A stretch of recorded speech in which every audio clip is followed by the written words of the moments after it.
What's up, everybody? A win. Hey, let's go. Yes. 2-0 beating Milan. Oh my God. We needed that like a crackhead needed a hit. I'll take it. Okay, so here we go. Everybody tuning in on your audio, let's get over to YouTube. What the hell are you waiting for? Okay, I haven't done that plug for a while, but seriously, get over to the channel, subscribe. For everybody that's in here, the army, we love you, we appreciate you, thank you for the support. Okay, look out for the merch too, that's a way to support. And then you've got super chat, that's also enabled in there, and there's 15% off everything in the store starting on the 22nd. Now, holy, we got to get to business. I can't even remember the last win we talked about, but I'm stoked to talk about this one, especially at the hands of Milan. Air conditioner Milan. We love that. Okay. This was a great performance. Happy to have Lucci and Lex with me. Luch, how are you doing, man? Lovely. Big win. I'm stoked. There you go. Lex, how you doing? I'm great. Feeling so happy about that win. Can't get better. I thought you'd be doing even a little bit more better today since we hear the news that Cambiasso will for sure be remaining, okay, at least through January. Yes. I saw a little bit of a meltdown happening on Twitter, so I knew you were going to come on the show today, so I was like, that'll be our kind of health check with Lex. So you're good? You're good? I'm good now. I'm no longer crashing out. I'm feeling better. Okay, we're good. So for everybody, that is the latest news. We'll tackle some of the headlines real quick here, and that is that Cambiasso will remain at least for January. He's not going anywhere. Giuntoli even said this before the game yesterday. He's not focusing on exits right now. It's all about signings, okay? When it comes to Tomori, we apparently were ready to splash 25 mil in that range, but the latest is that, and again, this is from like Roberto Luongo, so you take it with a grain of salt. Okay, our favorite Daniele Longo, that I always call Roberto Luongo. He says that the player's will is to remain in Milan. I don't really care at this point. Get me a center back, get me somebody, find somebody, Giuntoli, okay? And if this is the case, how the hell do we get to this point before figuring out the guy just wants to stay? You know what I mean? Like, if that's in fact true, I will be extra pissed off because we've wasted so much time. Find somebody. Luch. So my last question is, if it's not Tomori, who's next on the list? Like, we're running out of time here. You know what I said would be the ultimate piss off for me is if after all of this, he has to resort back to free agency, which he could have done in November. 4 months ago? Yeah. Okay, well. And I would lose my shit. Okay, but seriously, clock's ticking. Get some help in here. People are talking about Kevin Danso. The dude looks just like 50 Cent. So, hopefully he's a unit and he's built or whatever. We'll see. But I don't think he's coming. Rugani, would love it if our coach didn't tell him to, get out of town and beat it and scram for no reason. So, yeah, we'll see. And are we we might actually still be paying some of his wages while he's out on loan too. Yeah, strange one there. The other news, Douglas Luiz. Interest from both Manchester clubs, and apparently Juve would do it if it's a sale. The only way is if it's a sale or if it's loan with obligation. That is interesting. And then we'll take a look at that also in terms of this game and how everything played out with the personnel and everything. So very, very interesting stuff here. As far as the injuries, the Bermuda Triangle has got a hold of a couple more, McKennie and Yildiz. So Yildiz, injury has been avoided. Has it? It's fatigue in the adductor. That means sweet fuck all to J Medical because Chico Conceição got ruled no injury. It's been a couple weeks now. Yeah. Let's see. Outsource Yildiz. Get him back on the pitch. McKennie. Weston McKennie. He's got fatigue in his thigh. So muscle fatigue for him as well. When it rains, it pours. Let's hope that we can get these guys back sooner rather than later. Chico should be back in for Club Brugge coming up on the short turnaround. We'll get to all this kind of on the backside. We got to talk about the game, everybody. Great game. Great performance.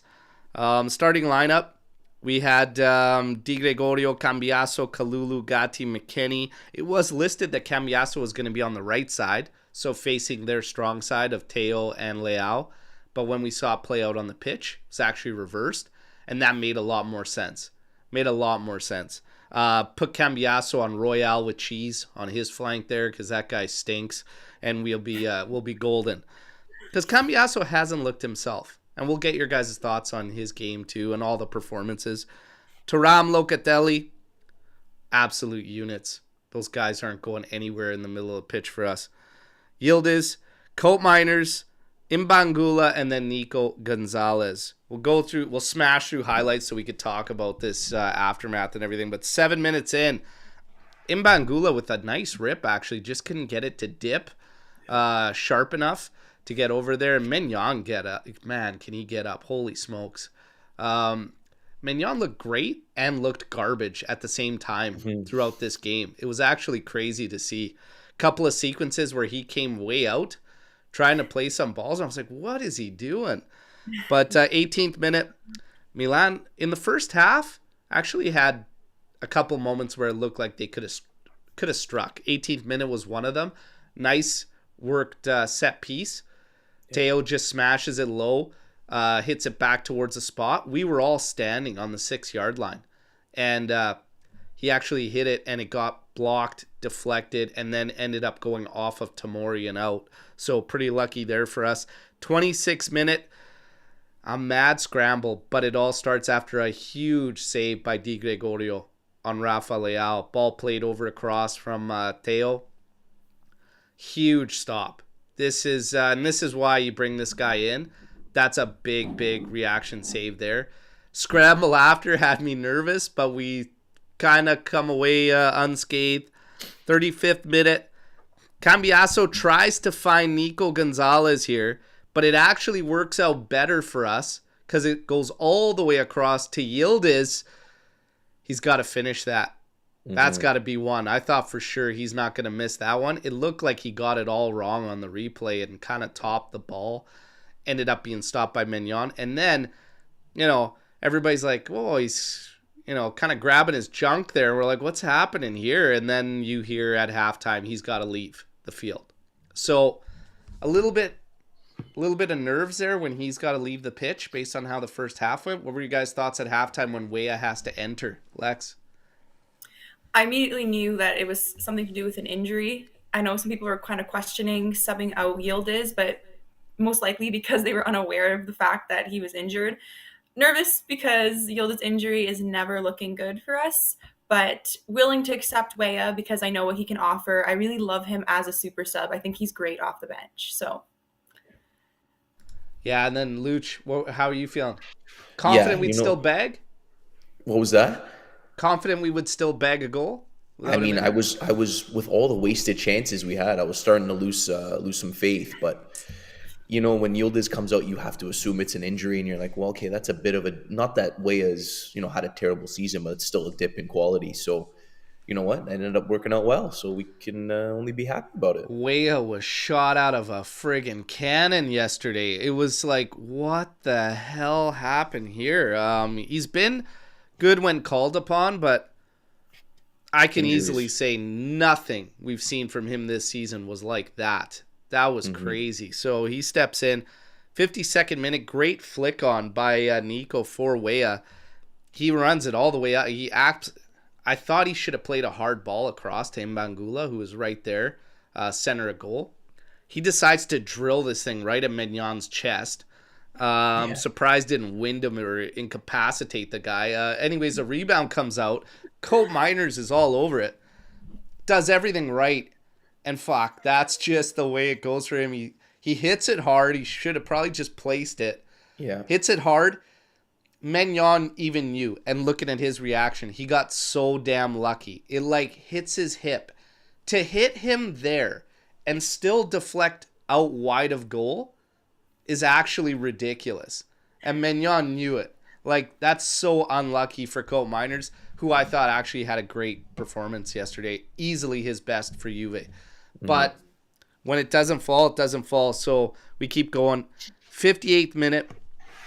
This was nice. Cope Miners, a nice pass forward. And then Thuram just lays it up for Nico.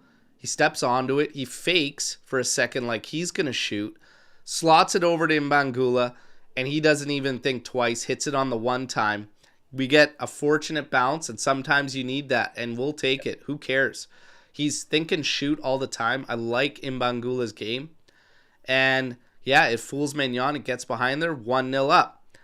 Please, God, don't stop. Do not stop. Whatever you guys do, don't stop. 5 minutes later, Mbangula is actually involved again, winning a ball off of Fofana in the middle. Thuram picks it up, carries it a few feet, and then a great run from Weah. Starts on the backside of Tomori before cutting inside, and he's off to the races. And yeah, he makes Tomori look like not somebody you might want to spend 30 million on in January. And then Maignan was left looking like Handanovic as Weah buries this thing, and he's left flat-footed.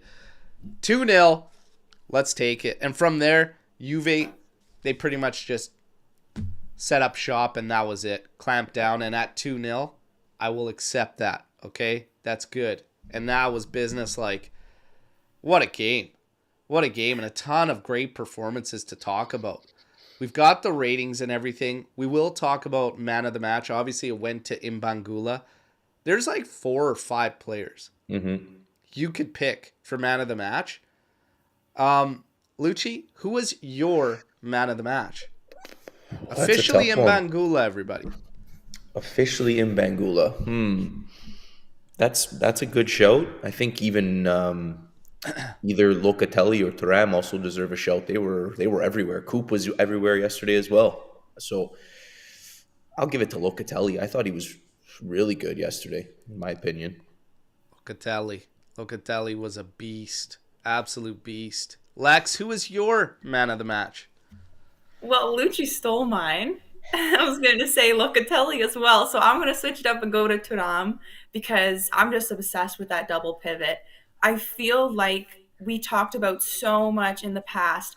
Who can our double pivot be? Who can we pair there? Like, we had so many discussions, and to finally find the pairing, I'm just obsessed with them. I love them both. So I'm going with Thuram. The assist was incredible. The through ball he sent. He made many great runs that game, like running the ball up the pitch. He was just, he was everywhere and back. Very impressive.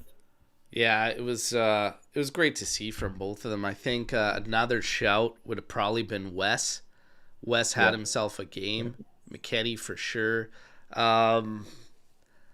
Nico had some struggles in the first half, but man, he worked his ass off the entire game. There's a lot of interesting things to talk about on the backside of this. We'll look at the team in general. This was the ratings coming out of this game. And again, we take all the ratings from these scores. We rate them ourselves because right away, I don't think McKennie can be lower than Cambiaso in this game for a rating. Yeah.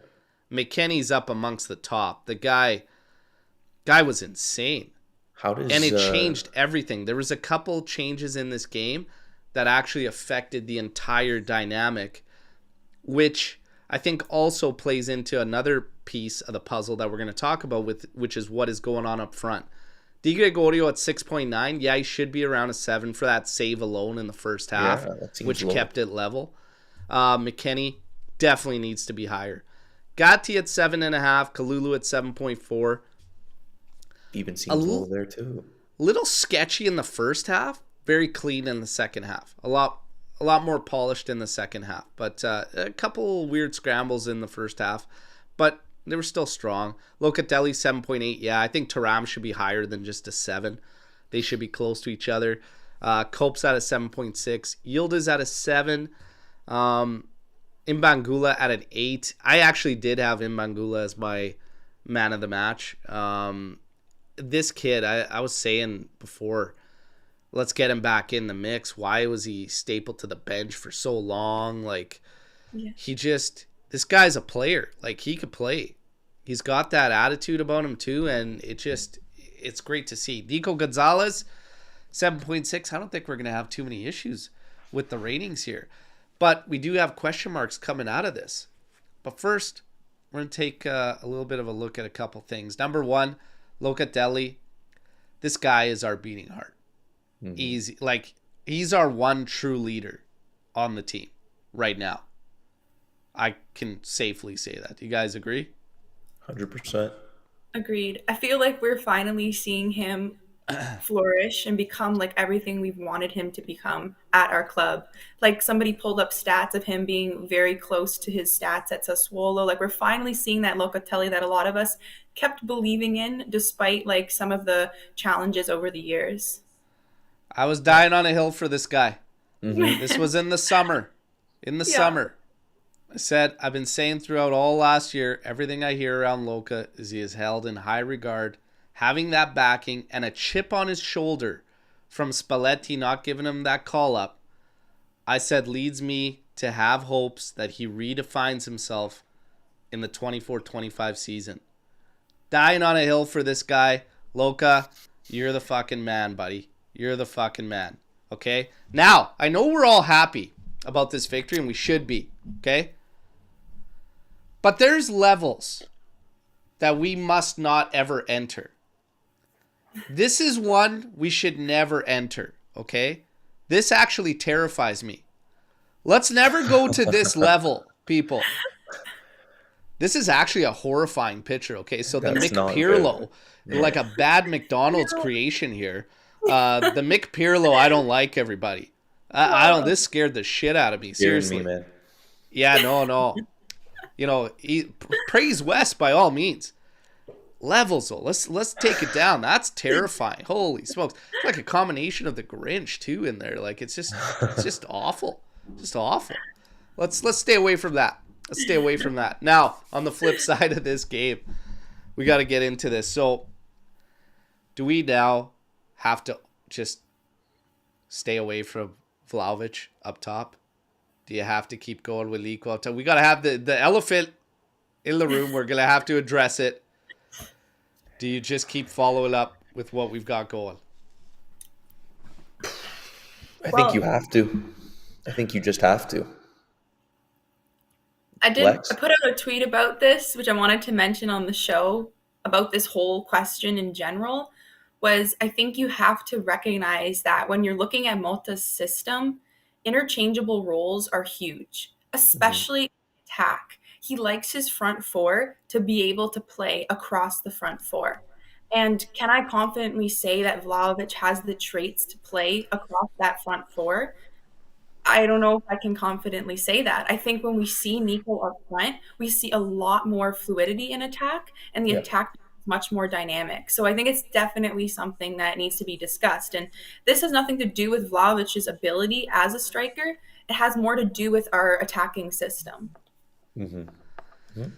So my thought is this, because we saw it before a couple times earlier in the season, how come it still wasn't great even without Vlahovic when we saw it earlier? And my thought is that there's a couple other things that are happening that are actually even more crucial, I think, than up top. Number one, we've said it a million times, get the ball away from these goddamn defenders.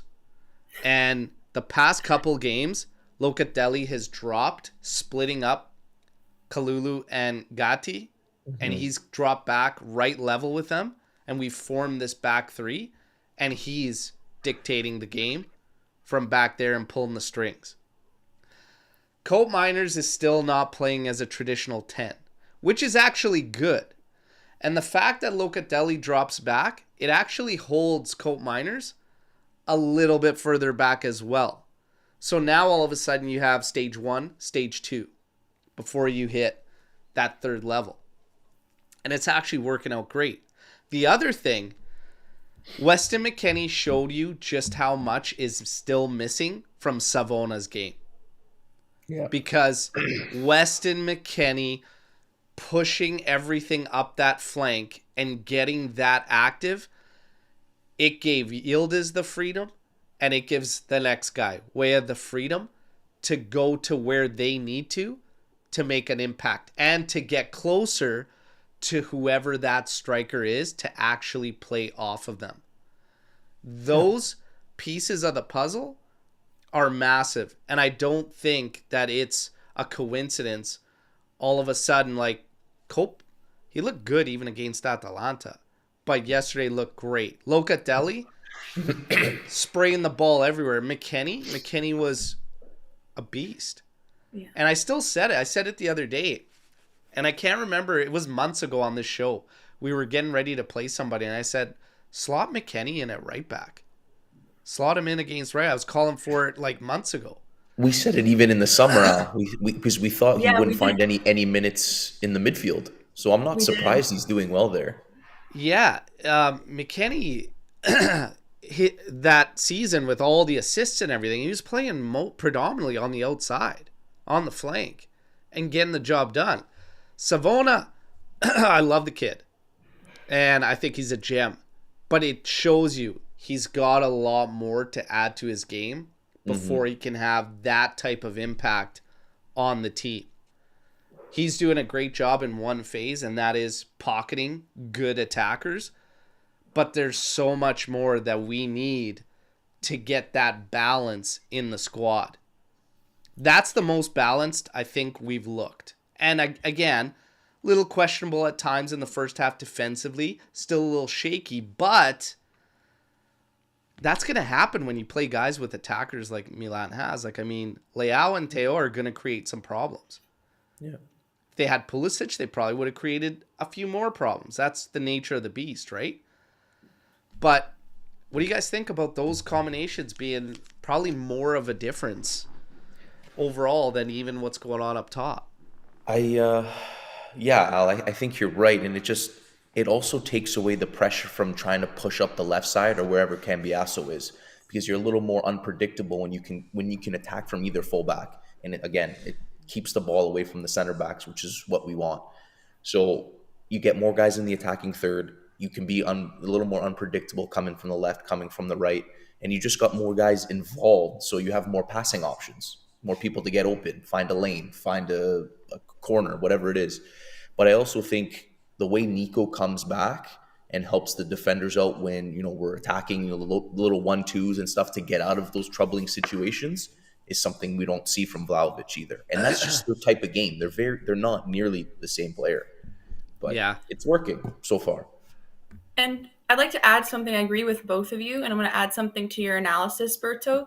I also believe that moving Yildiz to the right wing has also played a role in adding that balance to our team overall. I think moving Yildiz to the right shifted our focus, and we can now play up the right side confidently as well, and including having McKennie there in the conversation. I feel like prior to those changes, we were forcing the ball up the left a lot, and it was becoming extremely predictable. If you shut down Cambiasso and Yildiz on the left side, we had almost nothing going for us on the right. So I think that made a difference as well. And I mean, looking at team overall balance, I love McKennie. He needs to be a starter for me whenever he's fit.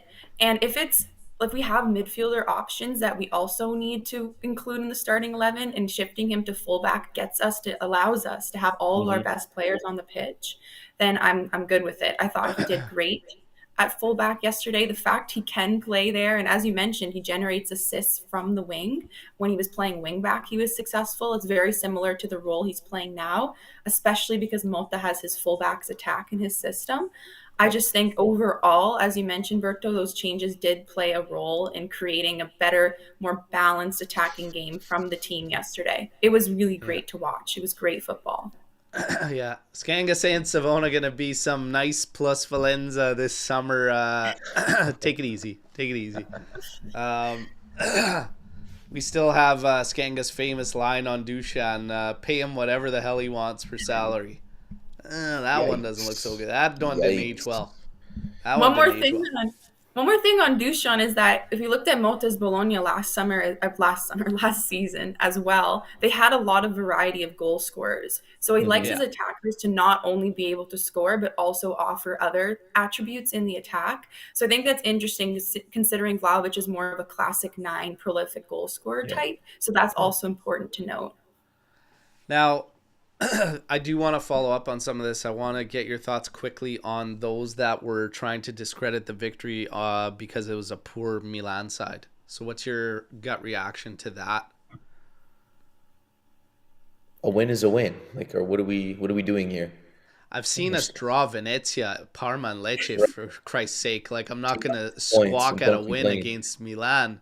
I mean, yeah, no, you take you can only beat who's in front of you, but we can all see the performance was something that was the best in Malta's game. Yes. Possession-based game. 68% possession in the first half, but actually direct with it and creating. That's what I needed to see. I needed to see him do it, because up until that point, I said in the pregame show, our best performances were like more sitting back and then transitioning or counterattacking. I needed a game like this to pick up my belief in the route we're going. So that was great. I'm going to take the win. You take the win all day. That's Atalanta, Milan down. Next up, Napoli. We'll get to that in a bit. Okay, so we're all on the same page. You don't discredit the victory, especially when you've got 7 wins and 13 draws. At that point, you take your wins. We needed it. And these guys needed to kind of slay that dragon, and get it done. And they did it. 1-0, kept going, found that second. That's where you shut down. Lessons learned? Hey, I hope so. What took you so damn long? And he didn't substitute Thuram after the lead. Cope Miners was substituted. Hey, okay. Now, there are some thoughts from some fans.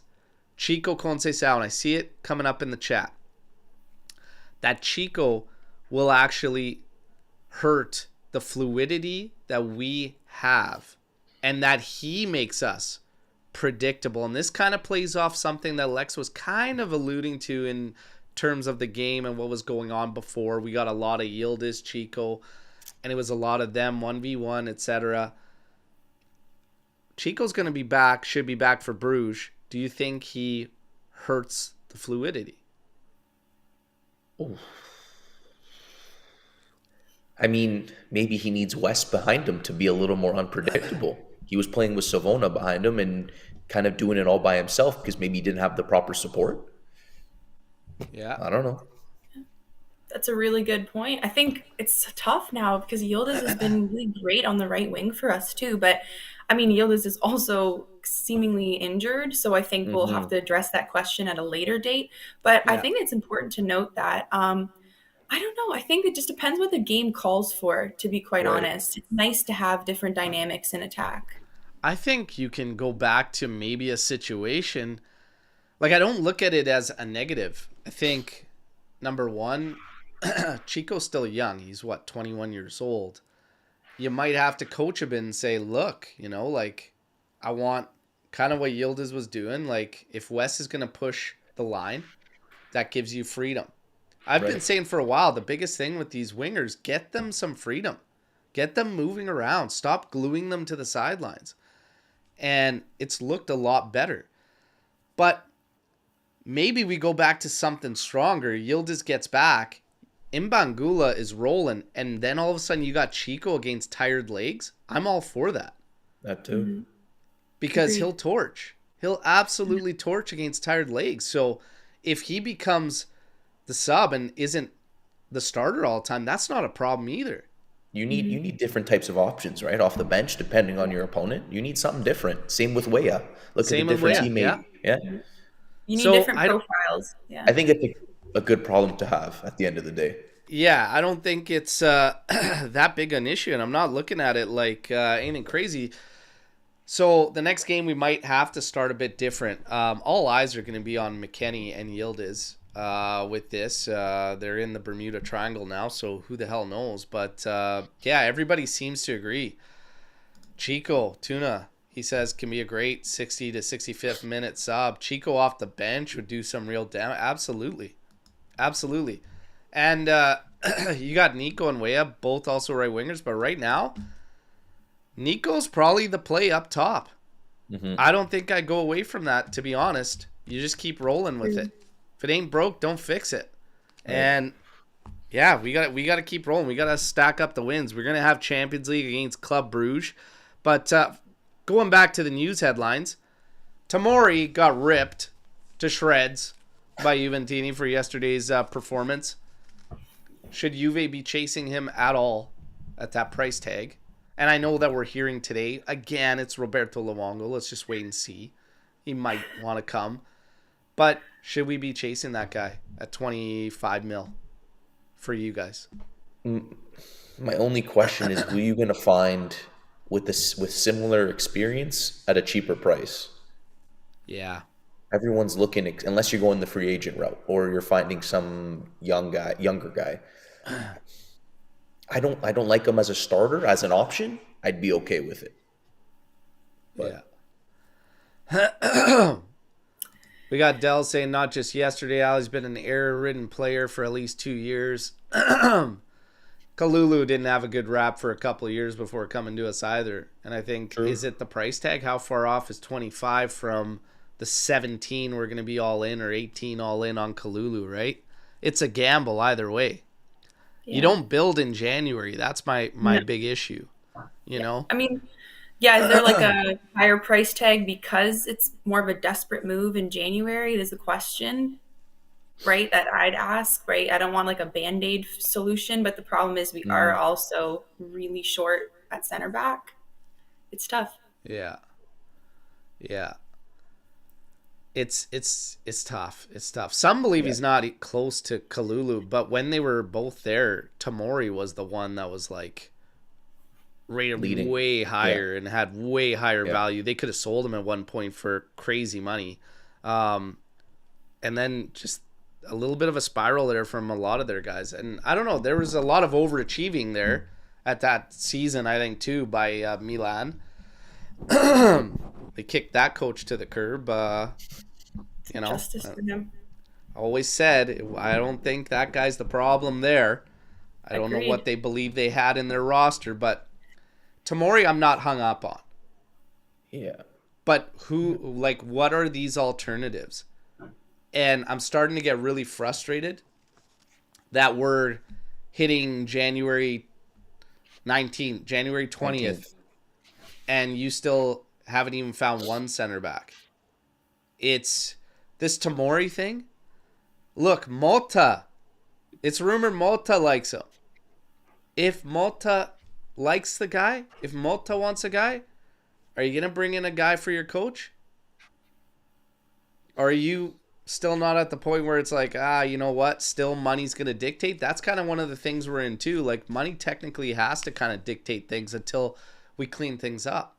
That's where we got to the Cambiasso point yesterday and how it's such a polarizing topic because Juve's sell to buy still until that's cleaned up. So George is choosing war with Lex right now. Sell Cambiasso, bring in Dorgo. No. It's Don't do it. This is a tough spot, but you absolutely have to bring a center back in. So I don't know what Giuntoli's gonna do, but TikTok, let's get going here. I have no idea why this is such a big thing. I have no idea why the hell can't we just even look maybe cheaper just for body, for coverage? And you could have brought somebody in. Why does it have to be like a certain caliber? Because I also think that the caliber they're looking for isn't going to be reached in January. Those guys won't be released by their team. No. I was laughing my ass off when I heard, oh yeah, we got agreement, terms are done, Henko for summer. That's great. Who gives a shit? You need help now. Yeah. So let's see. George says free agents are all trash. Every single one would hurt us. I completely disagree. Because you have guys in there that would be considered the same as Kalulu when he came here, except they don't cost you a single dime. You're not looking for these guys that aren't even going to come in January. You're not looking for those guys. You need just a body. You just need support for these guys. And a guy that could properly play that position. I also didn't tell the team to tell Rugani to go to hell and never come back. Mm-hmm. Easy solution. No, bring him back. Justice for Rugani. It's crazy. Like, I don't care who, and everybody's named all the guys on the list. Whatever. Ramos, Matip, Simon Kjaer. There's a bunch of others. You're looking at just somebody to come in and cover and give these guys a rest here and there against probably the likes of teams 13 to 20 in the table. Well, we can't beat them with our starting lineup, so... We can now. Hopefully. Is this where we finally shift gears? Let's hope so. And Kjaer has retired. That's exactly who we should be looking for. Okay? Fits the mold perfectly. Fits the mold perfectly. Bring him out of retirement. We can, that's perfect. That's a perfect. At that point, just bring Bonucci out of retirement. Like, what are we doing? Yeah, you'd be happy because Max isn't here, so the two of them wouldn't be arguing left and right. But I'm just saying, like, you got to find a solution, whatever the hell it is, and you got to find it fast. Why are we taking so long? Like, at some point, Malta, to be frustrated, I'd actually feel frustrated if I was him. And I think he has a right to be. Yeah. This is a little bit of a shit show from Giuntoli. Yeah, it is. I mean, yes, but he's got no money to work with. He's working with scraps. He's trying to make it work. So I get that point as well. But why are you chasing a guy for 30 million that may not even want to come? Well, you'd have to ask him that. Like, it's like you have no money. So would that not make sense then to go the free route? Or guess what? You shouldn't have acted like a dipshit to those guys before that you sent out on loan. I think that was more of a Motta thing, not wanting Rugani around. I really do think that because he would not fit his style at all. Kalulu also didn't want to come, as George points out as well. Remember the whole Instagram bio fiasco? Yeah. Maybe Kalulu's recommending Tomori. Maybe he's like, yeah, we should get this guy in here. I also want to take it easy on the Milan Rescue Foundation that we want to not fall into either. There's certain things we also want to steer clear of, okay? Buying from Fiorentina probably again. Atalanta, no more business there. And becoming the Milan Rescue Foundation. We should take it easy on those things. I don't know, but I'm starting to get a little frustrated with Giuntoli. Storm the barn. Guys, fire away. Fire away, okay? You guys are, everybody's, on me for this free agents thing. Guys, I'm just telling you. Like, find me somebody. It's at the point where Toto, the bus driver, is going to be suiting up for this fucking team. Come on. It's you guys want Bremer's, like, partner long-term in January without the Chicoria that it would demand. The two things don't jive. People told me nothing would change with Vlahovic out. What a bunch of absolute shit. Past couple games are proof of it. We look much better without Vlahovic. No one could change my mind. Yeah, we kind of highlighted some of the other changes, though, that I think affect the group overall more so than one individual. But it changes the build-up. There's a lot of chances in the first half that don't happen unless Nico's technical ability is actually involved. So it is what it is. Pierre, who has surprised you thus far this season, good or bad? Ooh, I'll go. Right. Good surprise in Bangula, 100%. Like, what a pleasant surprise. Yep. Definitely the best of the season. That's mine. What about the bad? Oh, bad. Cambiasso. Fox Salem. Ooh. Sucks. No, just kidding. Just kidding. I was going to say, I was like, what? I don't know if I got a bad surprise yet. Oh, probably some of the, like, Mercato. Like, Douglas Luiz at the start. He's kind of been like turning it around a little bit, but maybe that. All right. I got one. Lucci, good and bad. Mbangula is a good shout, but I'm going Turan for sure. Guy's been an absolute unit. Love that guy. And bad, I'd have to go with Dusan. I'm kind of disappointed. I thought he'd turn it around. He just doesn't seem to can't get consistent. And it's his time is running out because Nico's been hurt for how many times, and he's coming in making things look more fluid. So, yeah. Good. It's tough here. Like, Imbangula is a great show. Taram, I wanted the guy. Like, I knew he's good. I don't know to this level impact this fast. Mm-hmm. So that's also a good shout.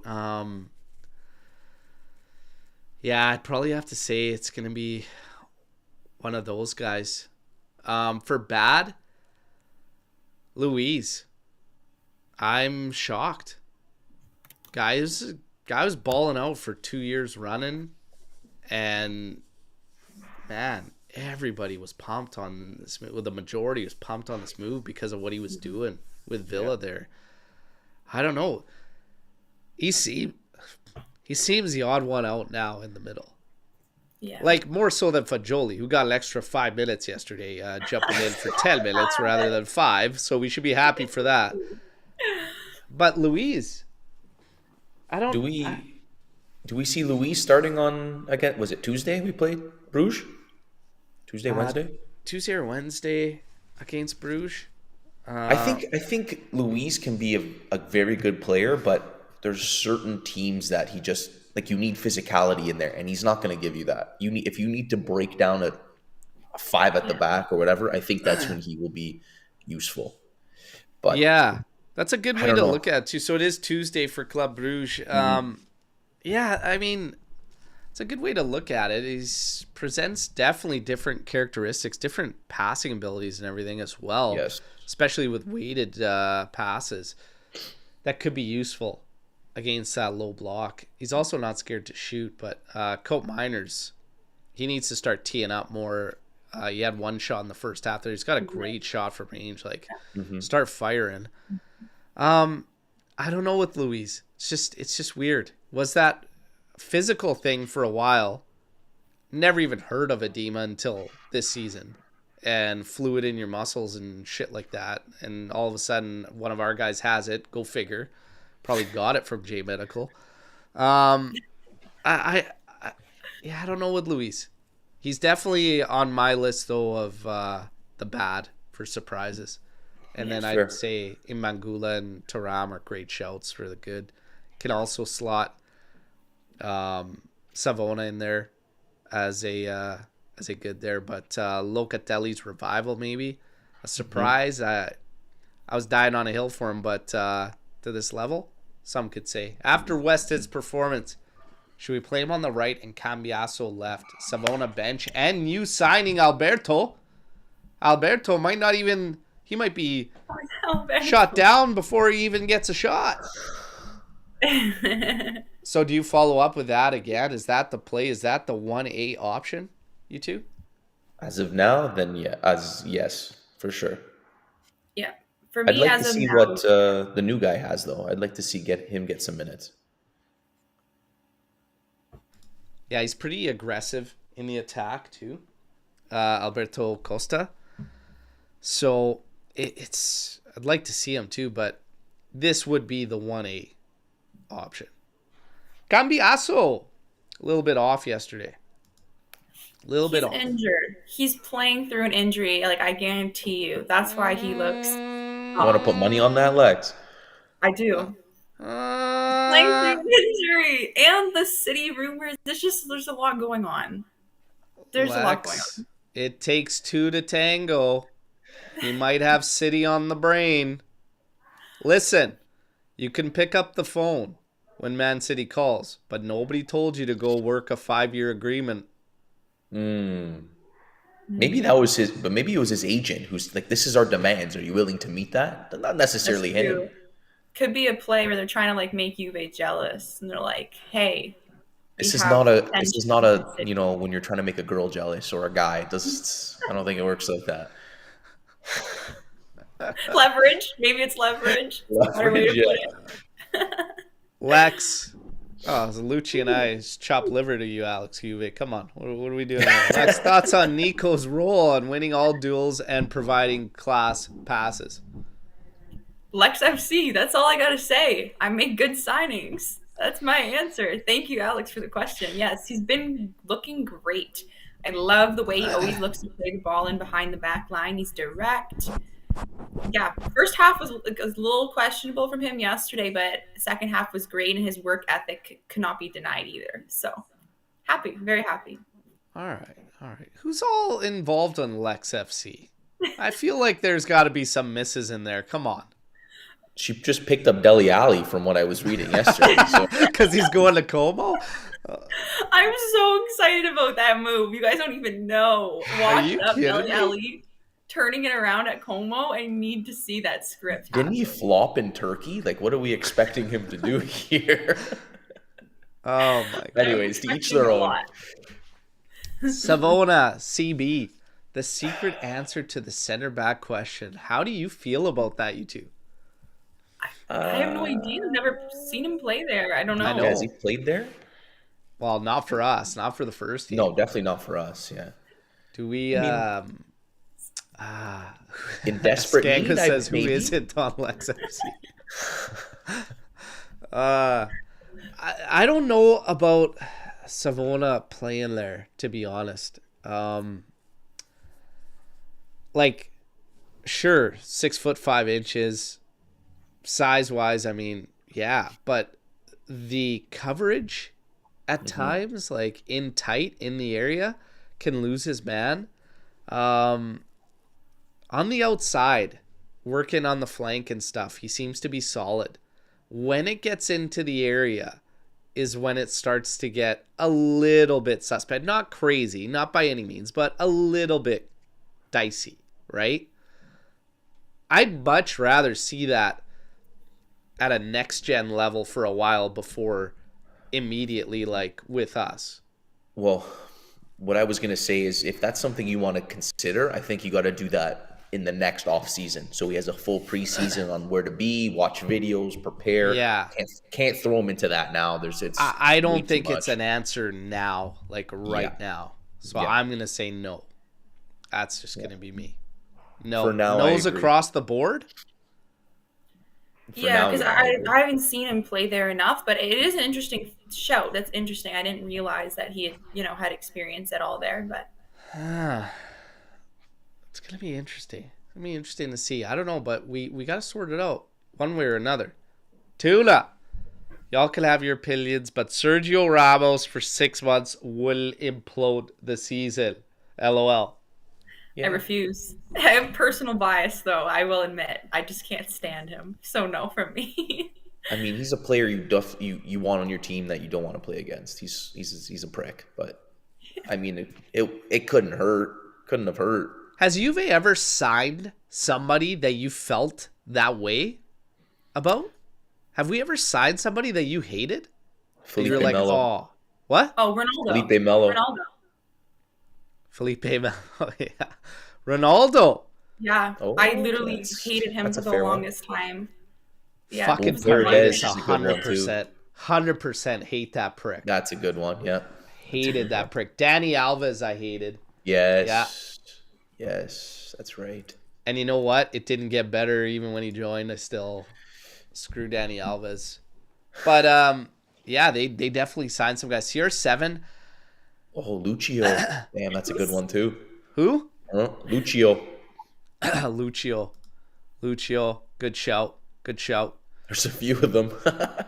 Yeah, Paredes, Alves, CR7. It's always funny to see. Yeah, hated a lot of those guys. Almost all of them. CR7, did I hate him? I hated him. Yeah. I don't know if I hated him, but I always felt like what a prick, whatever. But I was ultimately stoked you signed him because at the time we thought, hey, that could be the missing link. And then, Yeah, but Melo for sure. Mm-hmm. Alves was a beast. Not the first half of that year. He was dog shit. Second half turned it on, but he's still a prick. He's a prick, yeah, exactly. Yeah. Did Giuntoli go after Muani just so PSG's ineptitude would mask his own? Oh my god. Yeah, the ineptitude going with this center back situation, but that's PSG being stupid.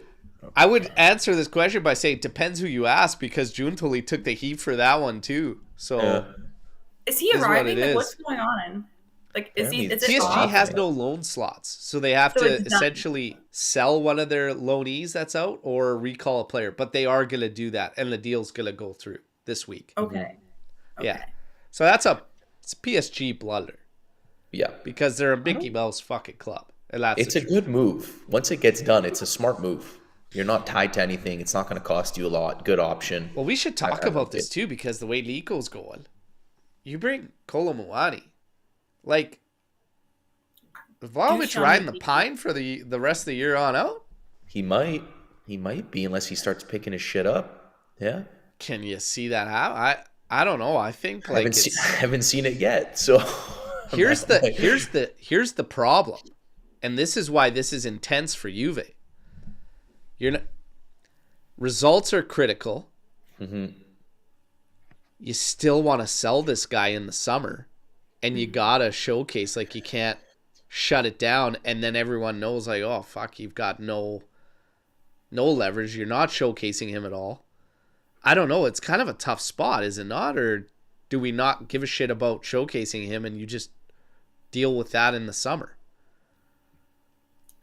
You got to win. The most important. You have to win. Now. Top 4 is of maximum importance. You want to safely qualify for Champions League next season. That is a must. The thing is, like, it depends how good Colo Muani is, and also, like, Vlahovic is still an option. He still bagged goals for us this season, so I don't think it, like, renders him completely, like, unable to use. But I do think that he still is an option. But it is a weird situation for sure. Fuck, for the short minutes he came in yesterday, it looked like we were playing with a bouncy ball. The one play where he decided to dribble back into the middle in front of the box, like, dude, I know. What the hell are you doing? Anyways, that's just poor IQ. Like, you should, like, fuck. I don't know. I've said this. I don't know how far back into this year you need to go, but I said, like, I feel the decision was already made a while ago that it was going to be parting ways this summer. I actually called it right after Chiesa left. I said Vlahovic is next. Like, it's I could see that. Yeah. And you could see it a mile away. So we'll see. But Colo Muani is going to be interesting, because the two of them, him and Nico, could probably take over the top, and that could be your top options. Even off the bench, you have Colo, you have Chico, you have Weah. Like, the pace coming off the bench at 60, 70 minutes, like, that's a lot to take on, and you want those options, especially if you need a goal or two. So this is the kind of shit I'm talking about. DiMarzio just stated we were looking at Lloyd Kelly for $30 million. He was one of our targets that was free in the summer. So someone said 15. I don't know, and number one, that guy, that's not a name that's really. I don't even know who that guy is. Savola, CB. I think he's more suited to be a center back. So more people trying to go that route with Savola. Would like to see it 21? A little bit more. Could McKennie be a possible center back? No, not for me. Fuck, I can't say no to this guy anymore, man. I can't say no anymore. But I feel like he's being wasted there. You know what I mean? He's very good at getting up and down the pitch. If he wants to run the fucking light show before the game, man, I'm letting him do it. This guy is doing whatever the hell he wants. We're just living in McKennie's world right now, man. Yeah. I don't know. It's crazy. It's crazy. And, like, Lucci, this got to be burning you up, man, because, like, he's fucking you or been probably the hardest on McKennie out of anyone out here at the AJC. I'm shocked. I'm flabbergasted. But man, good for him. Like, you know what? As long as we win and someone's doing it, I don't care who it is. It could be the janitor for all I care. Like, just win. That's He's all that fucking matters. yeah. You know, it's he's making the naysayers eat their words. But at center back, I gotta say, I don't know. I don't like it personally. Yeah. Not a long-term solution for me. Right. Yeah.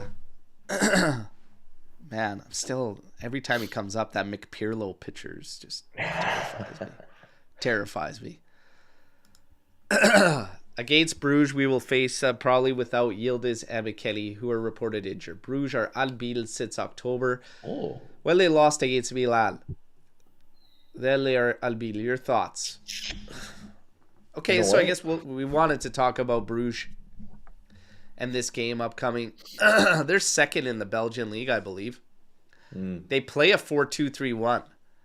Is that what we are going to see out of Club Bruges? I would think so. Because I don't necessarily know if that's 100% what they're going to do. I'm going to look at some of their games. I wanted to see how they lined up against a certain opponent that they knew would probably dominate ball against them. And if they don't stray from the 4-2-3-1, and they did get beat up 3-1 by Milan there, and they swapped out into a 4-4-1-1. I'm expecting them to do more of that and not stick to a 4-2-3-1. And it might be one of those games where Juve's going to have the ball a ton and we're going to have to create. Yeah. So See, this might be a game for Douglas Luiz to get some solid minutes. It could be. It could be. The other kicker is they're kind of all over the map because I'm just checking another one. And they went in 4-1-4-1 against Dortmund there, which is kind of wild. And then they played Villa straight up 4-2-3-1. So it's a little bit of a wild card. You don't really know what to expect with them. From our perspective, the nice thing is our setup doesn't have to change. Mm-hmm. We could play in the same setup, clamp down, and counter if we want, but I think we'll be on the ball. I think we will win the possession battle against Club Brugge. Yeah. Keep as much the same as possible. I'm going to be maybe crazy for this, but I'd play Alberto Costa if McKennie can't go say that, on the actually. right. Yeah. I agree Because with you. of what it does for the group. He's attack oriented. I'd put him out there unless Savona does it all of a sudden, goes out there, but his touch slows things down too often. So I'd play Alberto Costa if McKennie can't go. Yeah. I'd do the same thing with Locatelli we've been doing, dropping him back, let him dictate. Thuram's a lock. Cope Miners, you got to follow up with Cope, I think. Yes. Now that he's finally had a game where it was like, okay, that was a strong showing, you follow it up. Up top, Nico. Yep. Mm-hmm. And if Yildiz can't go, we're fine with Weah. We're fine. Chico's back. You're fine with Chico. Imbagula should he's start. ready. I'm fine with it. Yeah. Think we pull off the victory? Early little prediction there, Lucci, Lex? Yep. We No better. hesitation. 2-0. Yeah. 2-0. Better I'm win. in. Yeah. Oh, that's right. We got Azdik off the bench too. That could work. If you need another winger. Yeah. Costa can't play champions. How come? You're allowed 3. You're allowed 3 new signings. Why couldn't he play? That doesn't make sense. Yeah, I don't know. Am I missing something? We haven't seen Costa train. I don't see anybody train. We don't work for Juventus. What do you mean? How can I say play him?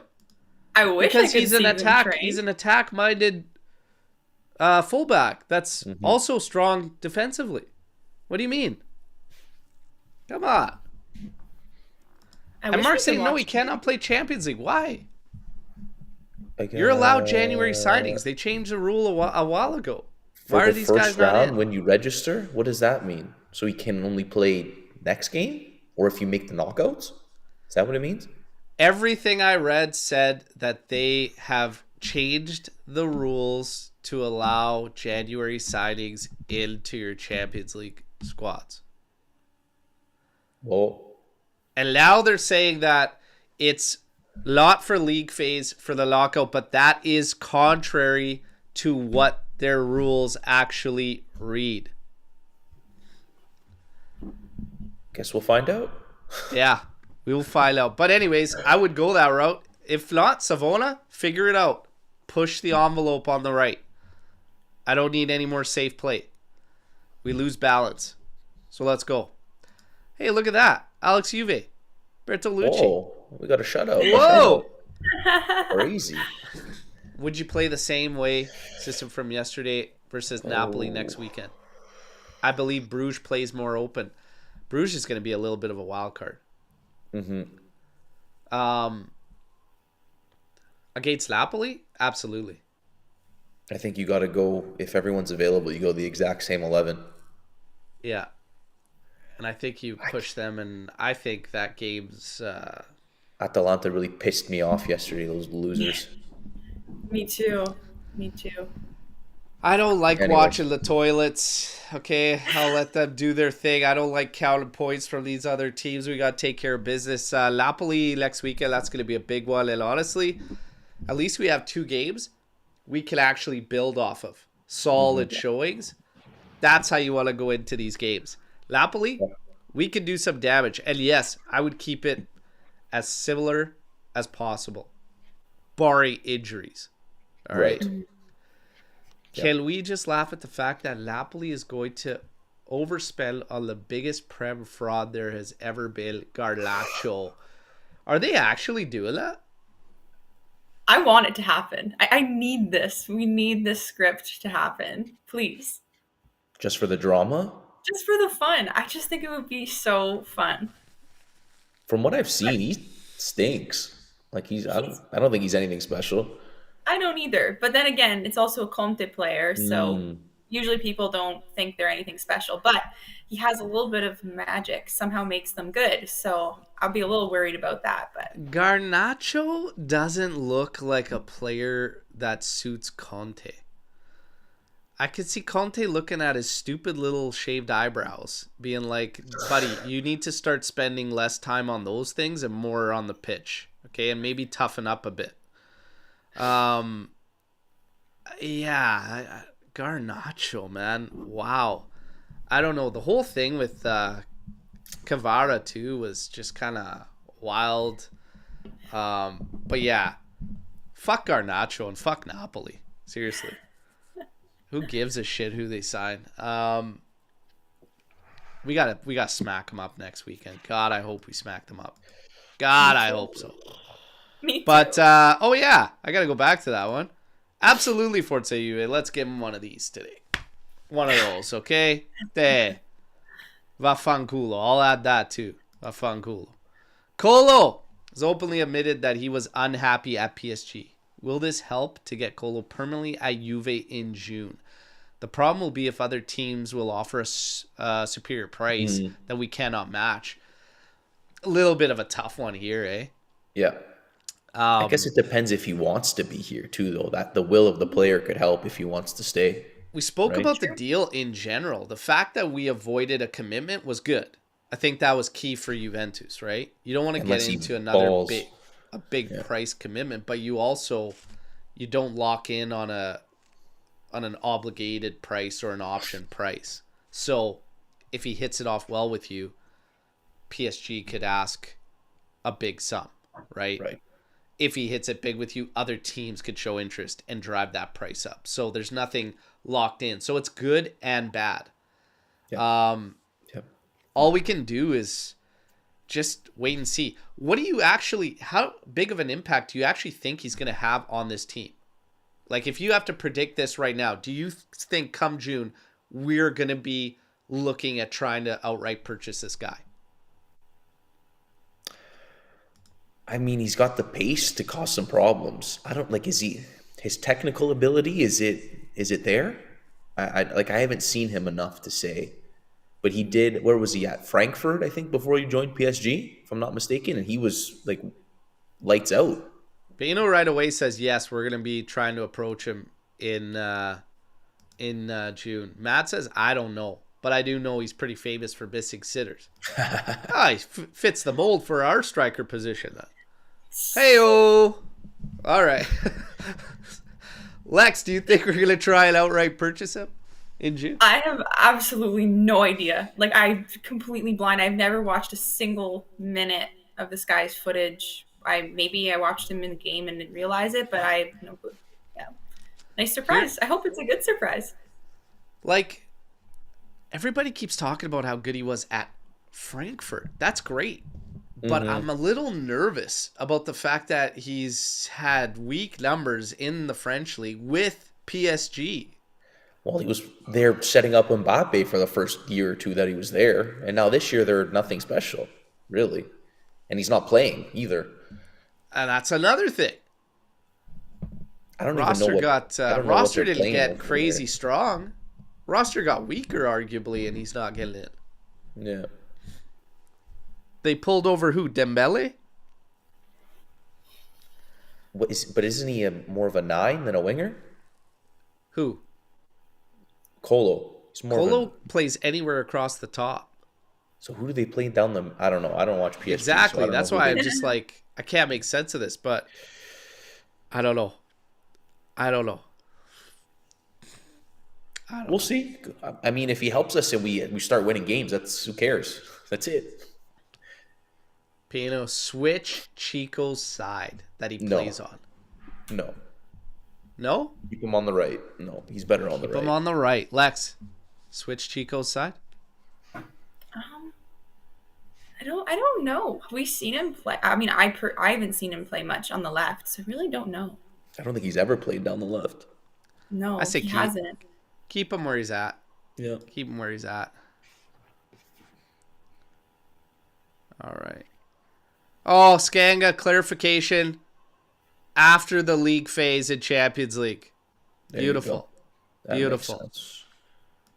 We'll have to wait for Alberto to absolutely just rip things up for Juve, which he will, no doubt. It's in the name, everybody. Fuck are we talking about? Swari, do you think this is Napoli's title to lose, given the other contenders' European commitment? Yes, unfortunately. Yes. That's why I was really hoping Atalanta would win. But they're not going to say it. Never. They won't say it because they want to make it this crazy thing. And a lot still believe it's Inter's to lose. I would feel that way too. But with them only having one competition and where they are now, it is theirs to lose at this moment in time.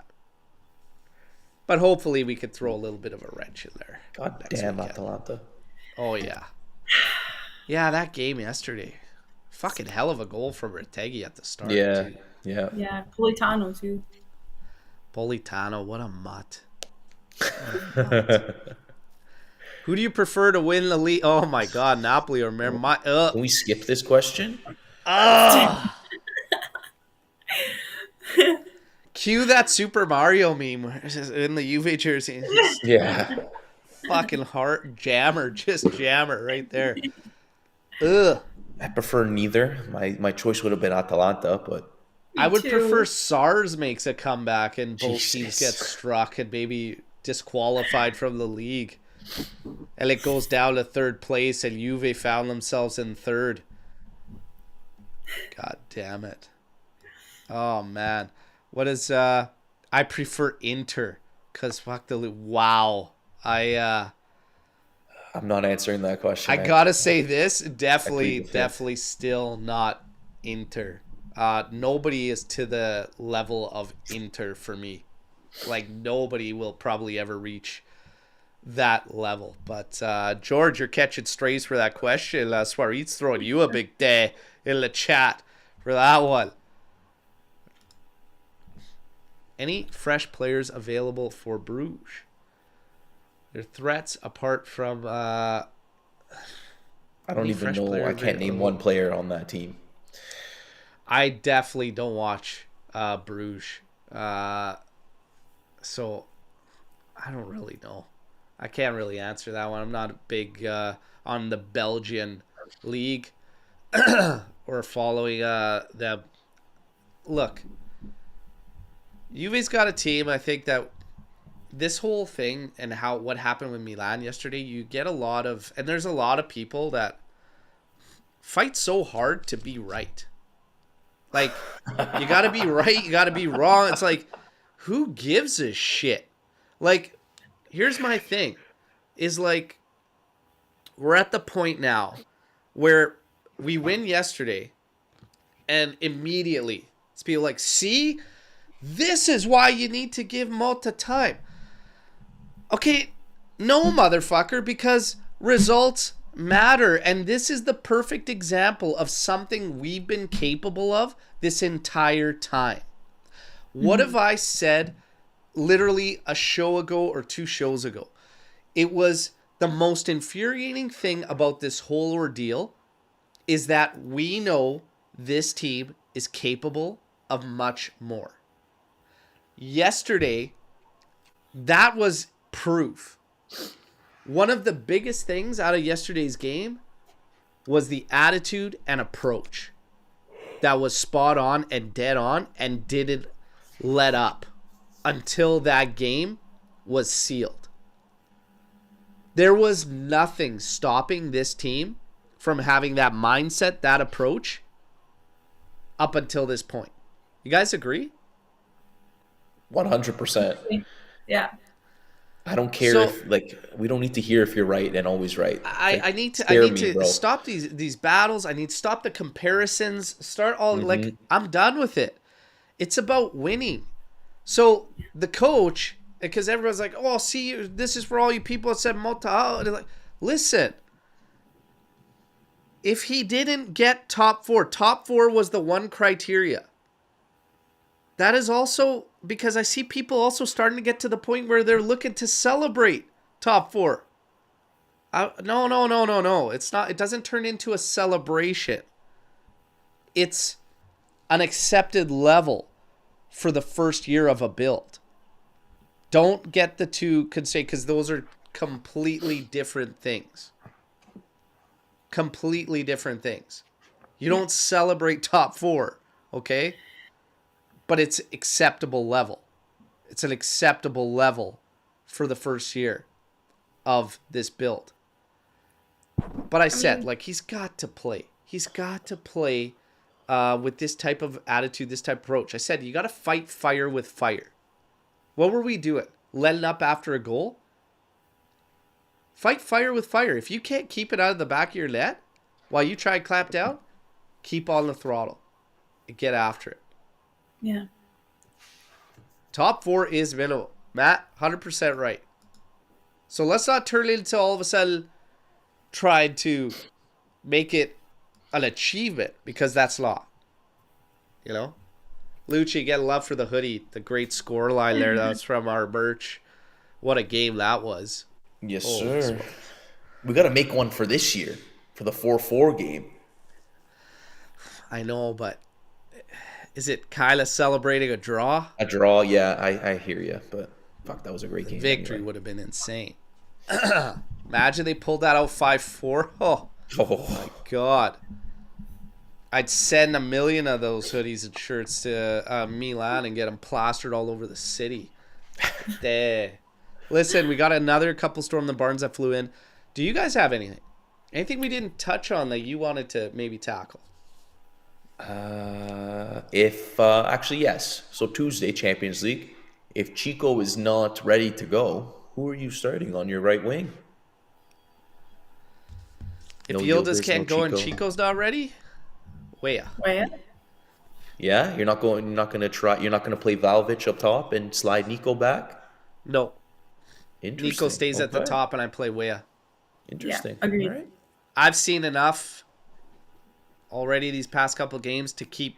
We got to try and keep everything that was working the same. Locatelli drops back in possession. Cope stays middle level. and then we need the fullbacks pressing forward and giving more options. I keep it as similar as possible. Everybody else got Vlahovic up top. Interesting. A couple of them, yeah, okay. No shouts for Adzic off the right wing. Adzic? I'm just giving options. I was getting shit on for the thought of Alberto Costa, and we saw Adzic step into games, but I still haven't seen him play other than preseason.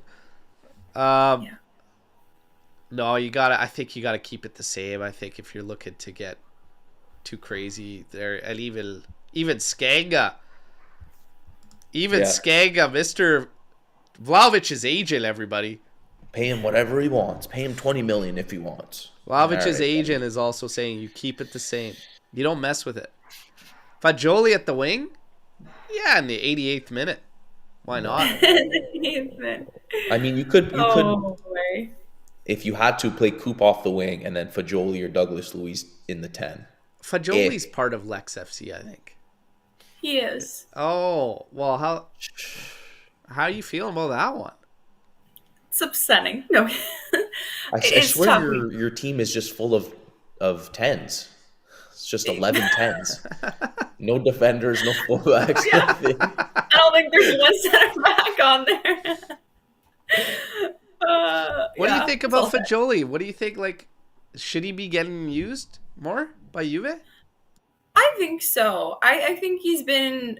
I think they're doing him a little bit dirty. I can't lie. I think that it's a little bit unfair. I think he definitely still offers a lot of quality to the squad. I just don't know what's going on, Like, I don't know. There's a lot behind the scenes that we don't see, that we don't know about.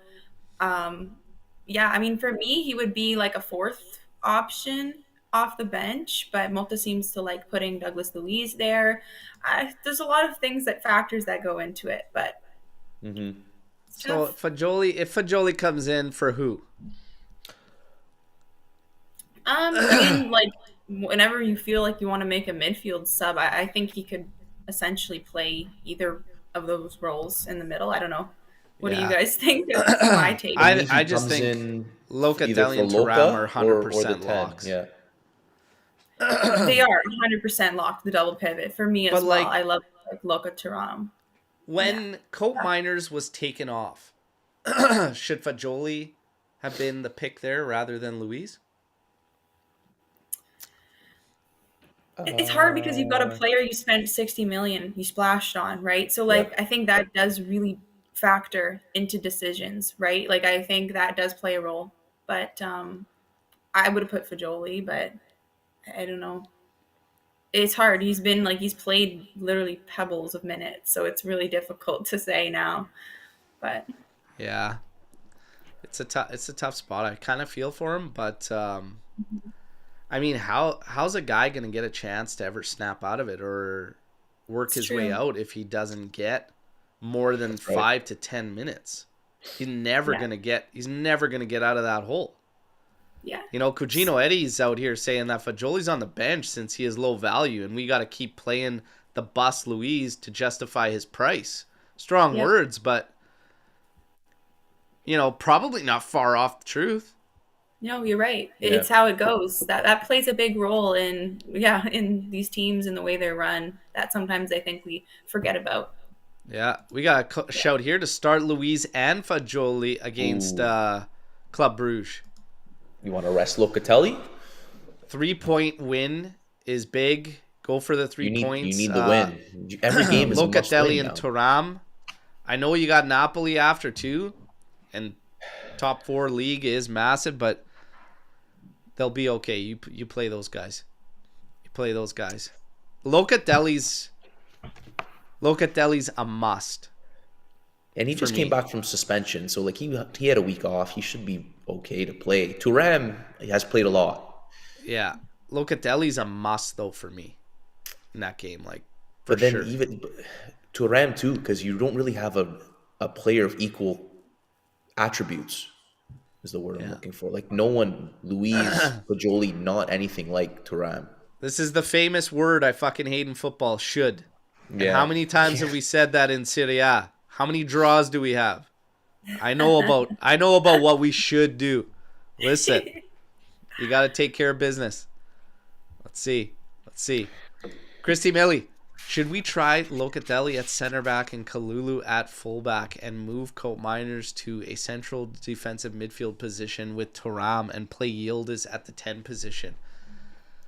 I wouldn't even go that far. You can keep Yildiz where he is and play either Fajoli or Luiz. But yes, I in dire need, I would try Locatelli at CB before Savona, for sure. Yeah, in a dire need. Right now, I think we found a pretty good formula for some decent balance, and I wouldn't look to change it or stray away from it right now. The whole Yildiz as a 10 thing is something that we never got a fair shake outside of one game, so that was wild to me, and it went well in that one game. Is what it is. Listen, big win against Milan. When you listen to the Milan fans talk about that game, they're talking about a big golfing quality between the teams. And sometimes I feel like the way things go, I said this too in a couple of the latest shows, like we start going through this cycle where it's like, oh shit, is it the coach? Is it these players? No, it's these players. These players are junk. I fail to believe. And this entire time I failed to believe that these players weren't capable of getting victories in all those games. Agreed. This team needed probably this crucial section of a schedule to maybe ramp things up. And maybe Motta needed it too. To just kind of be like, okay, you know what? Fuck, like, let's go. Because his attitude looked a little different on the bench yesterday, didn't it?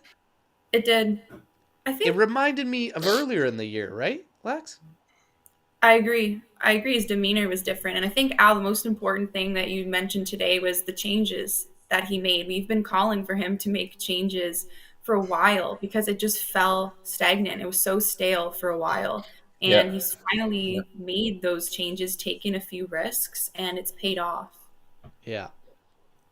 He's made some changes. The team has adapted to them well, and it's just a few small, subtle tweaks in there that all of a sudden we look again like a team that could play with the best of them. So, yeah, I think he was stubborn for a while. Hopefully, he's learned. The team has learned. But now there should be a little bit of confidence going. You pull out a victory against Club Brugge. That's big for their Champions League hopes of automatic knockout qualification, not going through playoff. And then that sets you up very nicely for the weekend against Napoli, which will be a big game. And Juve can, of course we can beat them at the Maradona. And if we do that, all right, maybe we got ourselves a little bit of a run here. Yeah. But we have only done back-to-back league victories once this season. Game 1 and 2. So, I'm saying it because they need to prove it to me. They need to show it to me. So it went good. You got a couple good games to build momentum on. But momentum, it's all about the follow-up. So it starts with Club Brugge. And then you got to roll into Napoli, guns blazing. And I want to see us on the throttle too, because they can play some pretty fucking dire football. For as high as they are in the table, let's be serious, they could play some dire fucking football. Right? Come on. It's true. They used to make fun of us with Allegri around and the clamp down and the shutdown and the shit. And now all of a sudden they don't really give a shit, do they? It's funny how that works, eh? Funny how that works. Napoli, I always got one for you, motherfuckers. Okay, there you go. But look, it's going in the right direction, everybody. Love the victory shows. Love the positivity. Let's keep it rolling in the Club Brugge. We're going to keep you in on all the news on the daily update videos. And then we've got a kit. Yeah, we got another 2 kit giveaway coming up pretty quick here. Okay. I'm available for one. Just if you want to toss one this way. You reminded me. as well. I have a thank you to give. Oh, yes. Yes. Thank you so much to the Juve official fan club Melbourne, the Gigi Buffon. Thank you so much. I have some of the merch that they sent me here. It was awesome, super exciting. A hat. Yeah. Really Ricardo Santamaggio t-shirt with some really cool decal at the back. Yeah. If you guys need my address too, I can give it to you. No problem. I'm available for free stuff. Yeah, they didn't actually ask for your address when they were sending gifts. That was weird. So Ricardo Santamaggio, our boy, he's in here. Rickowsy77 on YouTube. All the greats at JCD Melbourne, Gigi Buffon fan club. We get a ton of support out there in Australia. Absolutely love it. He's talking about maybe coming down for Club World Cup, so that would be fantastic to see him. But that's a nice little nice little gift there. Really for Lex FC. It's like a retro one. Nice. Yeah. Thank you very much. Triv's got at 2-0. Were you sweating it going to 4-0 for another kit giveaway? After my bet on Max Allegri, and what was it, 10 kits? I don't think I sweat a 1 kit giveaway anymore after that one. After that bet went sideways for me. Yeah, I think I'm okay now. But you guys had a lot of fun, and thank you for everybody on the watch along too. Those things are amazing. Love having you guys all sharing the reactions with me. And Alex is saying Lucci and Lex going to Philly for the Club World Cup. You guys making any of the games? I'll be at DC and Philly. I don't know. I know. I don't have an answer as of now. Me as well. But hopefully it'll be at 1. So they're going to go for the suspense. They're going to build up the suspense before throwing out the answers. But no, you guys had a great time. And thank you, Mitch. Appreciate it. Appreciate all you guys in the chat. Drop a like before you sign out here, okay? Share the content. Clip whatever you like. Hope you enjoyed it. And, of course, we'll be back with the pregame show for Club Brugge. Might have special guests joining us for one of those shows, either pregame or postgame. And hopefully it's another victory. We got to start, we just got to keep this momentum going. Keep this momentum going, okay? So all was not lost. We just need this team to show us what they're capable of. We've seen it. And yes, I'm going to clear the silences and get back to the whiskey. All right? Whiskey. Whiskey for all. Guys, Lex, Luch, absolute pleasure, as always. As always. Beautiful hoodie. Thank you. Beautiful kit. Let's rock it. Guys, Forza Juve, fino alla fine.